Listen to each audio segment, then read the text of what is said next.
دا بیبي تاسو پیژنئ کنه د 400 چې کوم واینز والدي د هغې په چینل کې کار کوي او ډېرې مسلې دي ورته غالبا دې سړي ویډیو مو کته او صادق ته ویډیو کړی و والله په دې زړه راله درد کو یاره تاسو وګورئ دې سړي سره منډه تړلو وښئ او د خلکو په چهرو باندې خندا راولي او څه مسله ورته ده بیماري ورته ده غالبا تاسو ویډیو وګورئ ځئ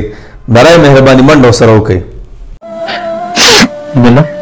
کتونکي منور دی ښه ډېر خواږه خلک دي پکې شته دي څه به قربان خبرې وکړه خیر دی ستا ډېر کتونکي شته دغه چې کوم روان ډېر ستا منوال او ستا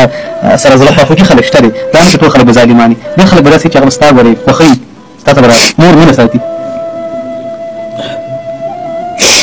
خبرې وکړه عبدالله کتونکي څه داسې قسمه واقع تا سره وشو چې څه داسې قسمه حالاتو سره راغلي چې په کټ هم پرېوتې وه ریکارډینګونه مې د هر یو سړي خواهش وي چې زه خپلو بچو له ښایسته ژوند دغه ورکړم لکه داسې ژوند چې ضروري نه چې زه په واینس کې لګیا یم او زه به صرف د واین نه بچو له رزق درکړم د ده دا سوچ و چې راشه زه څه بزنس روان کړم نو کېدای شي په هغه بزنس کې ما ته زما ژوند ښه شي ځکه چې زما مینهوال ډېر دي ما خوښوي زما به روزګار روان شي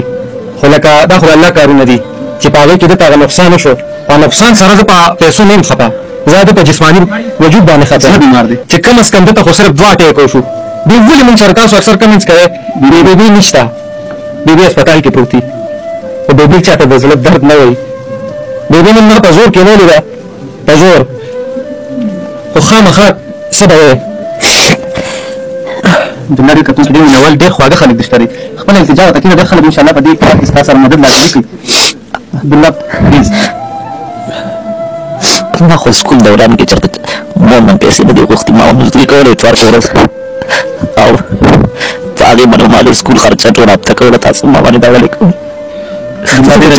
لکه داسې حالات وتلي چې معلومول نه شي لکه چې کوم حالات وي که نه او قسم دی که لکه زه خپل زړه خوښ کړم خو باقي زما هم وس نور نشته دی ځکه ته مجبوره کړې سکرین ته م کېنولې زه خو بیا غیرت یم یار ډېر غیرت دی تاسو دا ولې کېنول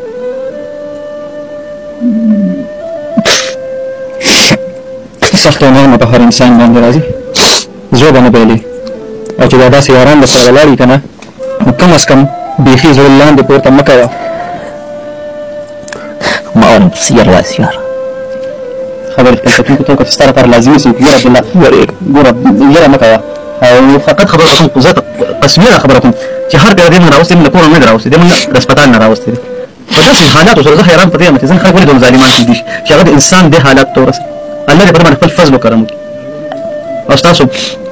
زما د زړه یو تمنا او زما د زړه چې کوم یو خبره ده چې شاید په ژوند کې زما خبره مه منې په دې ځل ومنې ډېر ډېر بېوسي ډېر تکلیف دی عبدالله خپل کتونکي سړی مینهوال چې ته ورته ووایه تا ته لازمي ته خپل سر باندې مور په کلکل